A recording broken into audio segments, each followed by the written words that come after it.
Bonjour à toutes et à tous, j'espère que vous allez bien. Ravi de vous retrouver pour ce nouvel édito sur l'Insoumission, la plateforme multimédia de la France Insoumise à laquelle, si vous n'êtes pas encore abonné, eh bien, je vous invite à le faire immédiatement. Vous le voyez, le Covid-19 poursuit sa circulation dans le pays. Et dans le même temps, le confinement montre son efficacité. On le voit dans les services de réanimation à l'hôpital, on le mesure au nombre de cas graves et au nombre de cas mortels. On estime que d'ici au 11 mai, 5,7% seulement de la population de ce pays aura été infectée par le virus. Il en résulte que la réalité pour la grande masse de la population, ce n'est pas le virus lui-même, mais plutôt le confinement et les difficultés que cela suppose que de respecter ce confinement depuis déjà plusieurs semaines et encore pour un certain nombre de semaines. Et on a déjà eu l'occasion d'en parler, vous le savez, nous sommes également confinés dans nos inégalités, et il y a des quartiers de ce pays dans lesquels la situation est particulièrement difficile, et des familles qui sont en souffrance.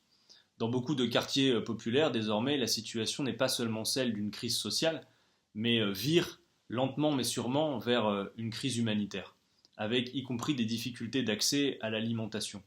Des gens vont connaître, dans ces prochains jours, ces prochaines semaines, la faim si l'on ne fait rien. Raison pour laquelle toutes les actions de solidarité concrète, de distribution alimentaire sont essentielles, raison pour laquelle aussi l'État doit sans délai aider et venir en aide à ces populations dans ces quartiers. Alors, vous l'avez vu, Emmanuel Macron a annoncé une date, celle du 11 mai. Et on peut s'interroger sur cette date. En réalité, le déconfinement doit être planifié, doit être organisé.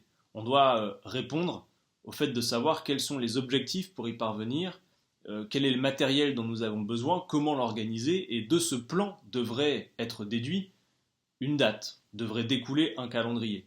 Et en réalité, c'est l'inverse que fait Emmanuel Macron, qui pose de manière arbitraire une date, le 11 mai, et demande à son gouvernement de s'en débrouiller. Nous ne savons donc pas précisément si d'ici au 11 mai, toutes les conditions sanitaires seront réunies, s'il y aura assez de masques, assez de tests pour pouvoir procéder à ce déconfinement.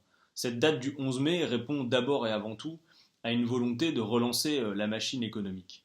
Et on voit les membres du gouvernement plus ou moins improviser pour essayer de répondre à cette commande du président de la République.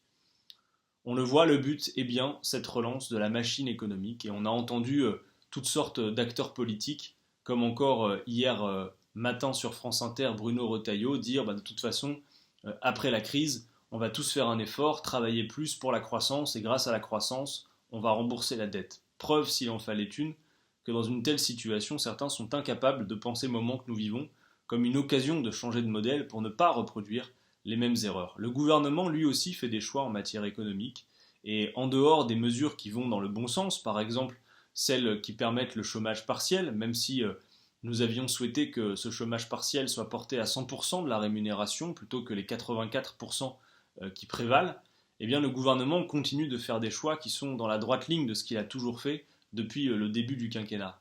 Par exemple, dans le dernier projet de loi de financement rectificatif, 20 milliards d'aides aux entreprises ont été votés sans aucune contrepartie. Et tous les amendements de l'opposition visant à mettre des conditions environnementales, sociales, pour octroyer ces 20 milliards d'aides aux entreprises ont été balayés d'un revers de la main.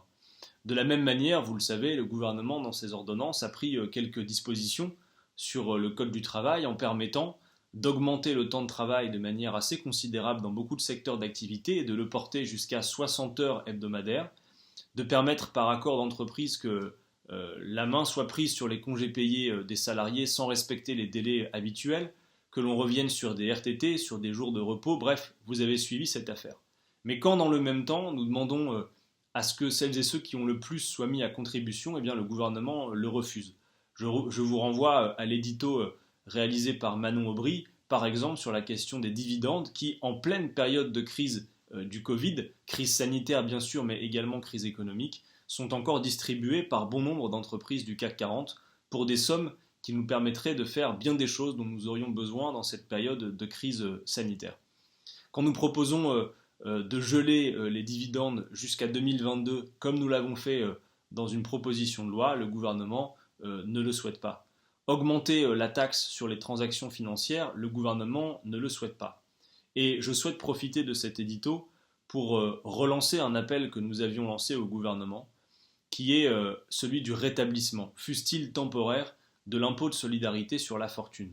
Car l'ISF rétabli permettrait de récupérer 3,2 milliards d'euros. 3,2 milliards d'euros que nous pourrions immédiatement injecter dans la planification sanitaire, à l'heure où, vous le savez, malgré la date, 23 avril, il y a toujours des soignants qui sont sans équipement, et notamment maintenant, c'est la question des surblouses qui est posée dans beaucoup d'établissements.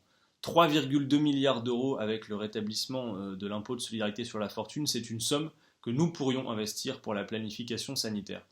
Alors, puisque le gouvernement ne semble pas entendre raison sur ce point, nous avons, il y a plusieurs jours de cela, lancé une pétition pour le rétablissement de l'ISF dans ce contexte de Covid-19.